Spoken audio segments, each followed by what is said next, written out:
ஜெய் ஜெய் சாயிராம். இன்று உன்னிடம் இதை சேர்க்க வேண்டும் என்ற முடிவோடுதான் உன் அப்பா உன்னை தேடி வந்திருக்கிறேன்.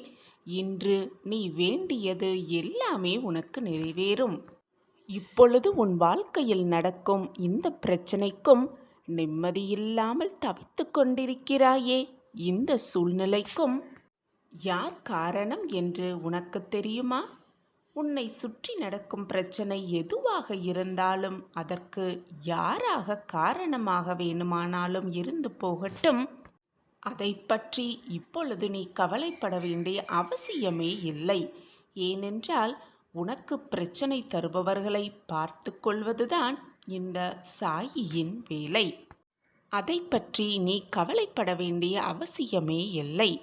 உன்னை பார்த்து கொள்வது எப்படி இந்த சாயியின் பொறுப்போ, அதே போல உன்னை வேதனைப்படுத்துபவர்கள், உன்னை பிரச்சனைக்கு ஆளாக்குபவர்களை பார்த்து கொள்வதும் உன் சாயியின் பொறுப்புதான். ஆனால் உன் மன வேதனை, உன்னுடைய மன கஷ்டங்கள் அனைத்துக்கும் நீதான் பொறுப்பு. நீ மனநில் நிம்மதியில்லாமல் தவிப்பதற்கு நீயே காரணம். ஆம், உன்னுடைய மனம்தான் காரணம். மற்றவர்கள் நம்மை பற்றி என்ன நினைப்பார்கள், நாம் இதை செய்தால் மற்றவர்கள் என்ன எண்ணுவார்கள் என்று தேவையில்லாமல் மற்றவர்களை நினைத்து நினைத்து உன் மனதை போட்டு நீ குழப்பிக் கொள்வதால் தான் இந்த மன நிம்மதி உன்னிடம் இல்லாமலேயே இருக்கிறது. அது உனக்கு புரிகிறதா? அல்லது புரிந்தும் புரியாதது போல் இப்படி பாவனை செய்து கொண்டிருக்கிறாயா? உன்னை பற்றி நீ என்ன நினைக்கிறாய் என்பதுதான் முக்கியம். உன்னை பற்றி மற்றவர்கள் என்ன நினைக்கிறார்கள் என்பதற்கு நீ முக்கியத்துவம் கொடுக்க ஆரம்பித்து விட்டால் உன்னையே நீ தாழ்த்தி கொள்வதற்கு சமம். தாழ்த்தி கொள்வதற்கு நீ துணிந்து விட்டாய் என்றுதான் அர்த்தம். உன்னுடைய செயல்களுக்கும் உன்னுடைய எண்ணங்களுக்கும் உன் எண்ணங்களை மதிப்பு கொடுக்காமல் மற்றவர்கள் என்ன எண்ணுவார்களோ என்று நீ மதிப்பு கொடுக்க ஆரம்பித்து விட்டால் உன் செயல்களும் நன்றாக நடக்காது. உன் எண்ணங்களும் எப்பொழுதுமே எதிர்மறையை நோக்கியே சென்று கொண்டிருக்கும்.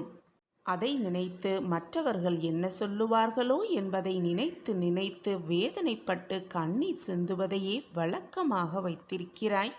நீ முன்னேற வேண்டும், வெற்றியடைய வேண்டும், வாழ்க்கையில் ஜெயிக்க வேண்டும் என்று நீ எடுத்து வைக்கும் ஒவ்வொரு அடியும் உன்னுடைய இந்த எண்ணத்தாலே அழிந்து விடுகிறது. முளையிலேயே முயற்சி சாகடிக்கப்படுவதால் உன் வாழ்க்கையில் முன்னேற்றம் எங்கிருந்துதான் வரும்? எப்படித்தான் வரும்? உன்னை பற்றி நீ முழுமையாக அறிந்திருக்கிறாய். அதேபோல் உன்னை பற்றி உன் சாயி அதிகமாகவே அறிந்திருக்கிறேன். இப்படி உன்னை பற்றி சொல்வதற்கு உன் சாயியை தவிர வேறு யார் இருக்க முடியும்? அது போதாதா உனக்கு? உன்னுடைய அபிப்பிராயத்துக்கு முதல் முக்கியத்துவம் கொடு. மறந்தும் கூட மற்றவர்கள் என்ன எண்ணுகிறார்கள் என்பதை சிந்தனை செய்யாதே. சிந்தனை செய்துவிட்டால் உன் வாழ்க்கையே வீணாகிவிடும். உன் மன நிம்மதியை நீ கெடுத்துக்கொள்ளாமல் இருந்தால் இப்பொழுது உன் மனதில் என்ன ஓட்டம் ஓடுகிறது, என்ன நினைத்து கொண்டிருக்கிறாய், வாழ்வு எப்படி இருக்க வேண்டும் என்று ஆசைப்படுகிறாய், அனைத்தும் உனக்கு சுபமாக நிகழும்படி நான் பார்த்து கொள்கிறேன். இன்று உன்னுடைய வேண்டுதல்கள் எல்லாமே நிறைவேறும். நான் நிறைவேற்றி தருகிறேன். இன்று உன் சோகத்தின் கடைசி நாள். இன்னும் சில மணி நேரமே அதிர்ஷ்டம் உன் வீட்டு கதவை தட்டும்.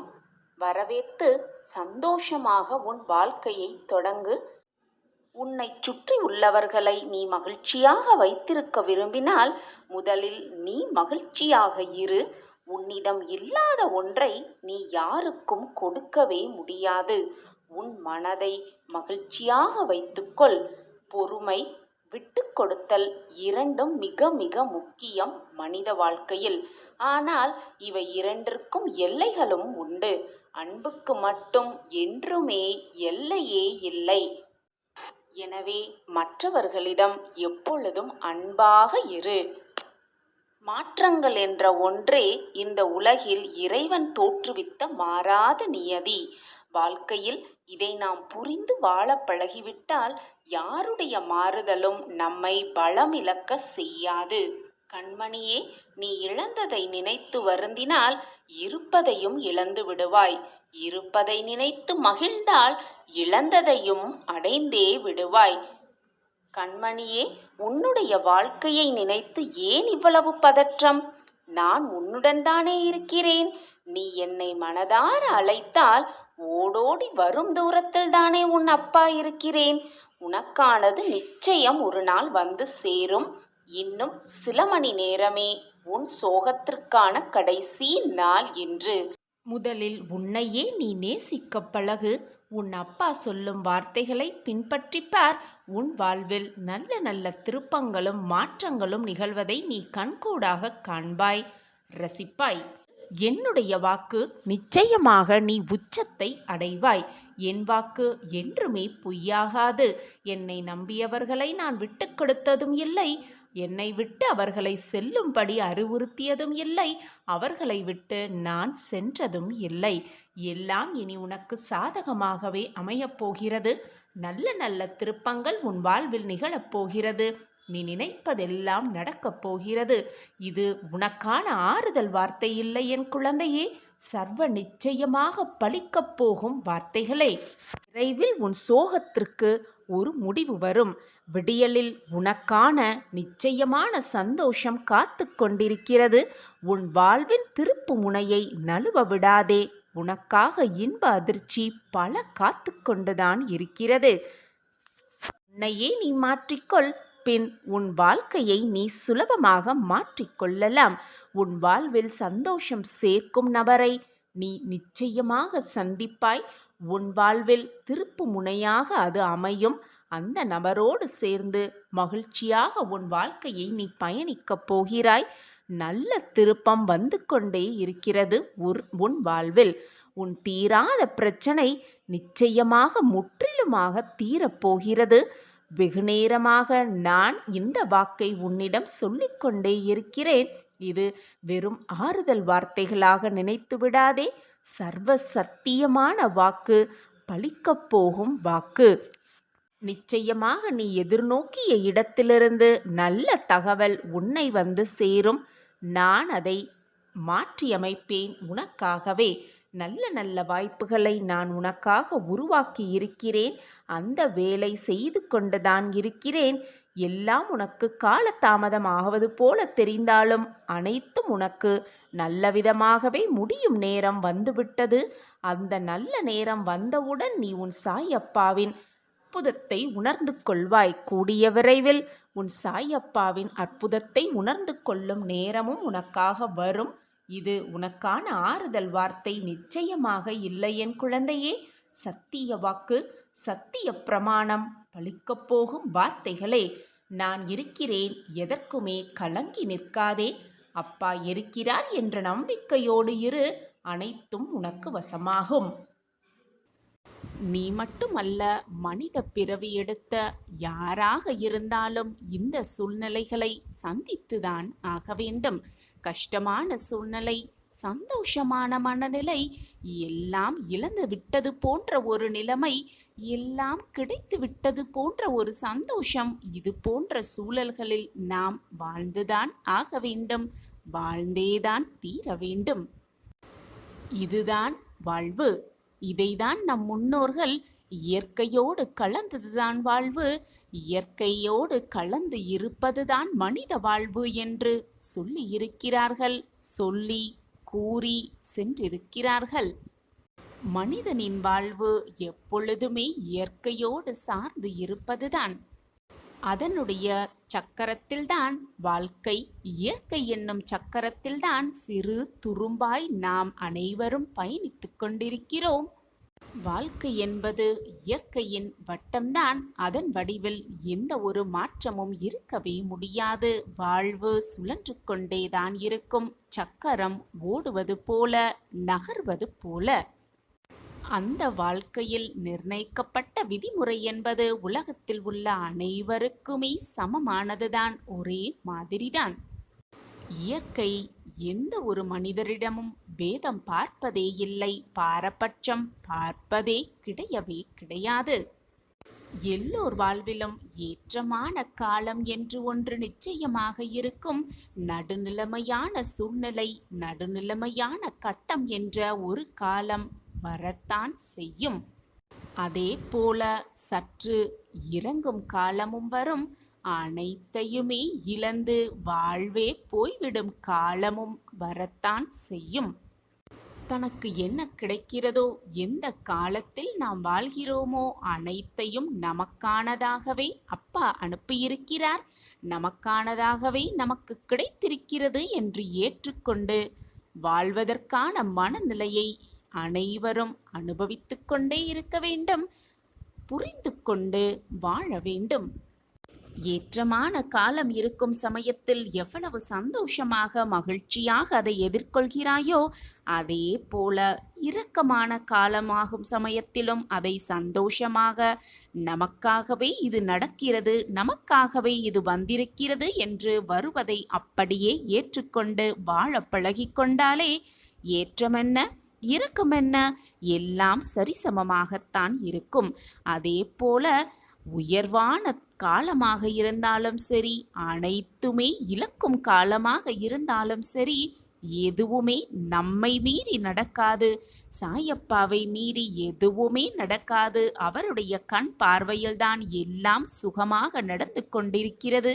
கெடுதலாக இருந்தாலும் சரி, நன்மையாக இருந்தாலும் சரி, எல்லாம் அப்பாவின் ஆசிர்வாதத்தால் தான் நமக்கு கிடைத்திருக்கிறது. ஏதோ ஒரு காரணத்திற்காகத்தான் எல்லாம் நடக்கிறது என்பதை புரிந்து கொண்டு வாழ பழகிக்கொண்டாலே வாழ்வு ஸ்வர்க்கம்தான். என் அன்பு குழந்தையே, நான் உனக்கு ஒரு நல்ல குறி கூறுவதற்காகவே வந்திருக்கிறேன். தாளிடப்பட்ட கதவொன்று தானாகவே திறக்கும், உனக்காகவே திறக்கும்.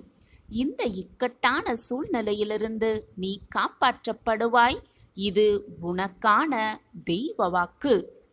என்னுடைய அன்பும் அருளும் ஆசிர்வாதமும் பெற்ற நீ பல மடங்கு புண்ணியம் செய்திருக்கிறாய்.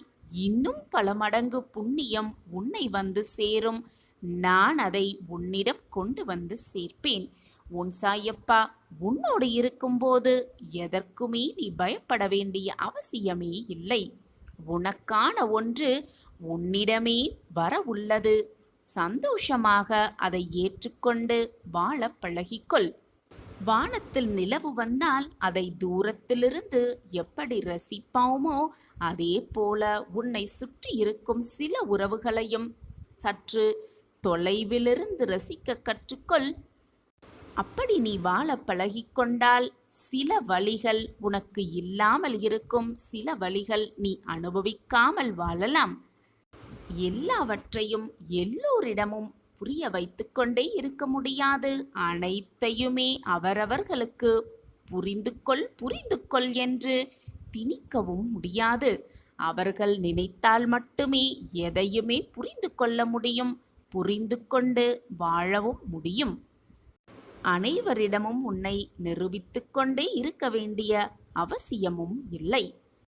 நான் கூறுவதுதான் சரி, நான் சொல்வதுதான் சரி, நான் செய்வதுதான் சரி என்று வாதாடுபவர்கள் மத்தியில் அவர்களிடம் போய் ஏட்டிக்கு போட்டியாக பேசுவதை விட்டுவிட்டு அமைதி என்ற ஒரு ஆயுதத்தை மட்டுமே அவர்களிடம் பயன்படுத்த கற்றுக்கொள். அப்பொழுதுதான் உன் மனம் தேவையில்லாத குழப்பங்கள் நிறைந்ததாக இருக்கவே இருக்காது.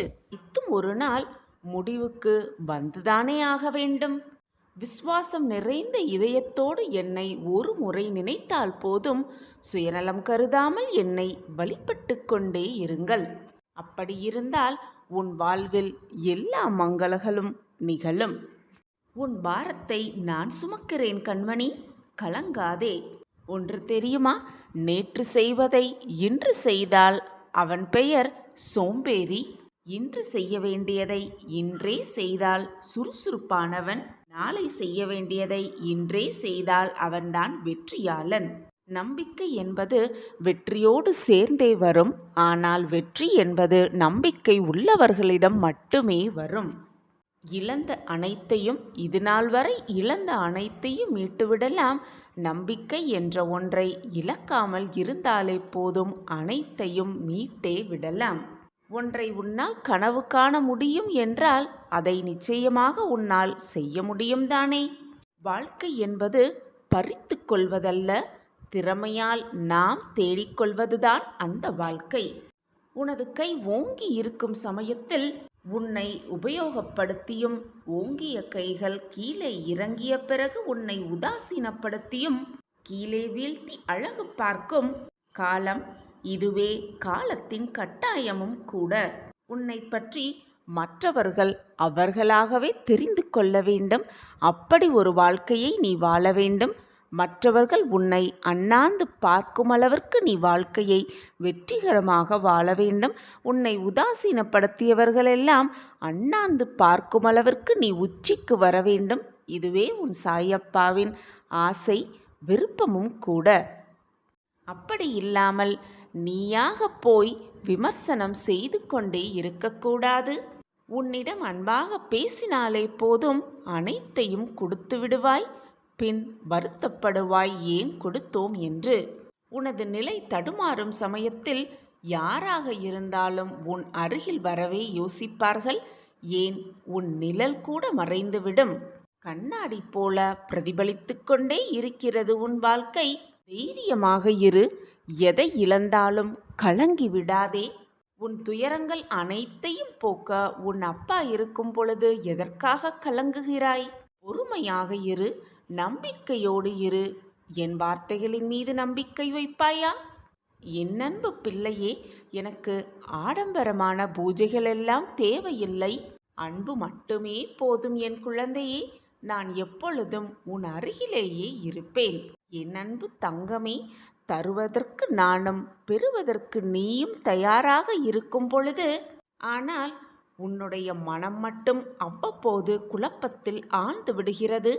என்னிடம் இருந்து பலனை பெறலாம் என்பது யாரும் வந்து விளக்கத் தேவையில்லை. விளக்காமலேயே உனக்கு எல்லாமே புரியும். மனதை முதலில் அடக்க கற்றுக்கொள். அதை ஒருநிலைப்படுத்தி முழுவதுமாக உன் மனதை என்மேல் திருப்பு. என்னுடைய ஆசிர்வாதத்தையும் அதிசயத்தையும் அநேகமாக நேரம் நீயே உன் கண்களாய் பார்த்திருக்கிறாய். அப்படி இருக்கும் பொழுது எதற்காக இந்த மனக்குழப்பம் உன்னுள்? பொழுதுமே உன்னுடைய திறமையில் கவனத்தை செலுத்து. வாய்ப்புகள் எல்லாமே உன்னை தேடி வரும். உன்னை புரிந்து கொள்ளாத எதுவுமே உன்னிடம் நிலைப்பதில்லை. உன்னை புரிந்து கொண்ட எதுவுமே உன்னை விட்டு விலகுவதும் இல்லை. குழந்தையே, உன்னுடைய தோல்வி எங்கு இருக்குது தெரியுமா? பிரச்சனைகள் வரும் பொழுது அல்ல உனக்கான தோல்வி. அதே பிரச்சனைகளை கண்டு நீ பயந்து நடுங்கி விலகும் பொழுதுதான் தோல்வி உன்னை தழுவுகிறது.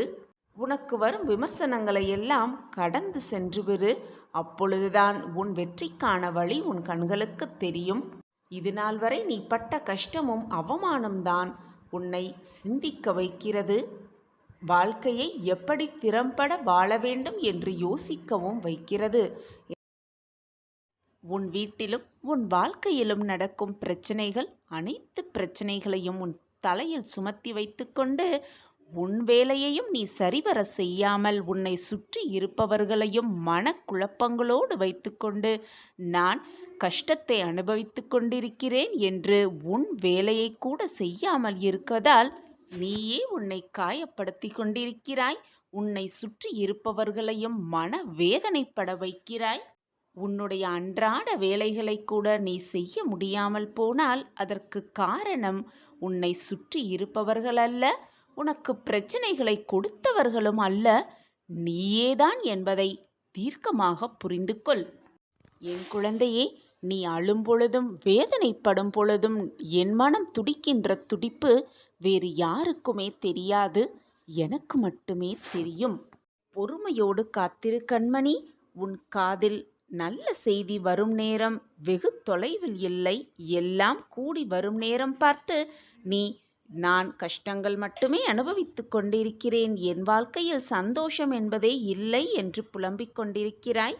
முதலில் புலம்புவதை நிறுத்திவிடு. வரப்போவதை நினைத்து எவ்வளவு மகிழ்ச்சியாக இருக்க முடியுமோ அவ்வளவு மகிழ்ச்சியாக இருந்து பழகு. வருவதை நினைத்து பயப்படாதே. முடிந்ததை நினைத்தும் வருந்திக் கொண்டே இருக்காதே. இப்பொழுது இந்த நொடி எவ்வளவு சந்தோஷமாக இருக்க முடியுமோ அதை அனுபவித்துக்கொள். உன் வாழ்வில் கூடிய விரைவில் ஒரு நல்ல திருப்பம் வந்தே தீரும். அனைவருக்குமே அற்புதமும் அதிசயம் நடக்கும். ஆனால் எல்லாவற்றுக்கும் சில காலமும் சில நேரமும் எடுக்கத்தான் செய்யும். அதுவரைக்கும் நீ பொறுமையாக இருக்கிறாயா என்பதுதான் நான் உனக்கு வைக்கும் சோதனை, உனக்கு வைக்கும் மிக பெரிய பயிற்சி. நீ என்னை இறைவனாக நினைத்தாலும் சரி, கடவுளாக நினைத்தாலும் சரி, உன் அப்பாவாக நினைத்தாலும் சரி, உன் தாயாக நினைத்தாலும் சரி, நான் உன்னை எப்பொழுதும் என்னை மட்டுமே சிந்தித்து கொண்டிரு, என்னை மட்டுமே பூஜித்து கொண்டிரு என்று எப்பொழுதும் சொன்னதே இல்லை. அதற்கு மாறாக நீ என்மேல் எவ்வளவு நம்பிக்கை வைக்கிறாயோ அதற்கு பல மடங்கு மேலாக நான் உனக்கு நல்லதை மட்டுமே செய்வேன் என்ற நம்பிக்கையோடு இரு. உன் மன வேதனைகள் அனைத்துமே விரைவில் உன் மனதை விட்டு நீங்கிவிடும், மறைந்தும் விடும். நீ நினைக்கும் அனைத்துமே நிறைவேறிவிடும். மனசஞ்சலம் கொள்ளாதே என் பிள்ளையே. நான் இருக்கிறேன் உனக்கு துணையாக, பக்கபலமாக. நமக்காக யாருமே இல்லை என்று கவலைப்பட்டதெல்லாம் போதும். நான் இருக்கிறேன், எப்பொழுதும் சாயப்பா இருப்பார் என்ற மன நிம்மதியோடு நகர்ந்து கொண்டே இரு உன்னுடைய ஒவ்வொரு அடியிலும். ஏனென்றால் என்னுடைய பார்வை எப்பொழுதும் உன் மீதுதான் முழுமையாக இருக்கிறது. சில சமயம் பிரச்சனைகள் வரத்தான் செய்யும். அந்த பிரச்சனையிலிருந்து எப்படி மீள்வது என்று யோசிக்க வேண்டுமே தவிர, என் வாழ்க்கையே முடிந்துவிட்டது, நான் சோகத்திலேயே இருக்கிறேன், பிரச்சனைகள் மட்டுமே என் வாழ்க்கையில் வருகிறது என்று யோசித்து கொண்டு இருக்காதே. யாராவது ஒரு ரூபத்தில், ஏதாவது ஒரு ரூபத்தில் வந்து உனக்கு எப்படி உதவி செய்யலாம் என்பதை நான் யோசித்து கொண்டுதான் இருக்கிறேன். என் விழிகள் உன்னை பார்த்து கொண்டுதான் இருக்கிறது எப்பொழுதுமே. கவலைப்படாதே என் பிள்ளையே. ஏதாவது ஒரு ரூபத்தில் யார் மூலமாகவோ வந்து உனக்கு கொடுக்க வேண்டியதை, உனக்கு கிடைக்க வேண்டியதை நிச்சயமாக நான் வந்து சேர்ப்பேன். இது உன் சாயப்பாவின் சத்திய வாக்கேதான். நான் உன்னை பார்த்து விட்டேன். முழுமையுமாக என்னுடைய பார்வை உன் மீது விழுந்து விட்டது. இனி என் ஆசி உனக்கு எப்பொழுதுமே இருக்கும். என் மேல் முழுவதுமாக நம்பிக்கை வை. நான் இருக்கிறேன் பிள்ளையே. எப்பொழுதுமே சில காரணங்கள் உன்னை மகிழ்விப்பதாகவே இருக்காது. நீ எதை இல்லை என்று நினைக்கிறாயோ அதுதான் ஒரு காரணமாக உன் கண்முன்னே வந்து நிற்கும். இது சாதாரணமானவர்களுக்கு புரியவே புரியாது. அனுபவப்பட்டவர்களுக்கு மட்டுமே இது புரியும். அப்பா சொல்வதின் சூட்சமும் புரியும். குழந்தையே, உன் வீட்டில் பல நாட்களாக இருந்த துன்பமும் கஷ்டமும் இனி மகிழ்ச்சியாக மாறும். என் பிள்ளைக்காக ஒரு நல்ல நாளை பார்த்து வைத்திருக்கிறேன். நிச்சயமாக அந்த நாளில் உன்னுடைய எல்லா எண்ணங்களும் நிறைவேறும் என்பதில் எந்த ஒரு சந்தேகமுமே உனக்கு வேண்டாம். ஒரு விஷயம் உன் வாழ்வில் நடந்தால் அந்த விஷயம் எதற்காக நடக்கிறது, யார் செய்திருப்பார்கள் என்று யோசிப்பதை விட அது அதனுடைய இயல்பு என்று விட்டுவிட்டு உன் கடமையை நீ செய்து கொண்டே இரு. குழந்தையே, நான் உனக்கு கொடுக்க நினைப்பது நீ நினைப்பதற்கு மேலாக, ஒரு படி மேலாகவே இருக்கும். நான் எப்பொழுதும் என் பிரியமான கண்மணியின் முகத்தை, சந்தோஷத்தை மட்டுமே பார்க்க ஆசைப்படுகிறேன். நீ முகத்தை சந்தோஷமாக வைத்துக்கொள். உன் மனதை நிம்மதியாக வைத்துக்கொள். தானாகவே மகிழ்ச்சியும் சந்தோஷமும் உன் முகத்தில் வந்து குடிக்கொள்ளும். கவலைப்படாதே பிள்ளையே. அரசனே ஆனாலும் சரி, ஆண்டியே ஆனாலும் சரி, எல்லாருமே என் முன் சரிசமமாகத்தான் நடத்தப்படுவார்கள். என்னுடைய அன்பான பொக்கிஷமான நீ யாரிடத்திலும் எவரிடத்திலும் எந்த பாடுபாடும் பார்க்காமல் அனைவரையும் சரிசமமாக நடத்தி உன்னால் முடிந்த அளவு எவ்வளவு மகிழ்ச்சியையும் உதவியையும் கொடுக்க முடியுமோ அவ்வளவு உதவியை உன்னால் மற்றவர்களுக்கு செய்து கொண்டே இரு. மற்றவர்களை மறந்தும் கூட காயப்படுத்தி விடாதே. உன்னால் முடிந்த அளவு உதவிகளை செய். உனக்கு துணையாக உன் அப்பா எப்பொழுதும் இருப்பேன் என்ற நம்பிக்கையோடு செய்து கொண்டே இரு. செய்யும் பொழுது பலனை எதிர்பார்த்து செய்யாதே. எந்த உதவியையும் பலனை எதிர்பார்க்காமல் செய்வதுதான் மனம் திறந்த உதவி. அப்படித்தான் என் பிள்ளை இருக்க வேண்டும் என்று நான் ஆசைப்படுகிறேன் குழந்தையே. அப்படியே இருப்பாயா? உன் நல்ல எண்ணங்கள் போல் உன் வாழ்வும் உனக்கு நல்ல விதமாகவே மாறும்.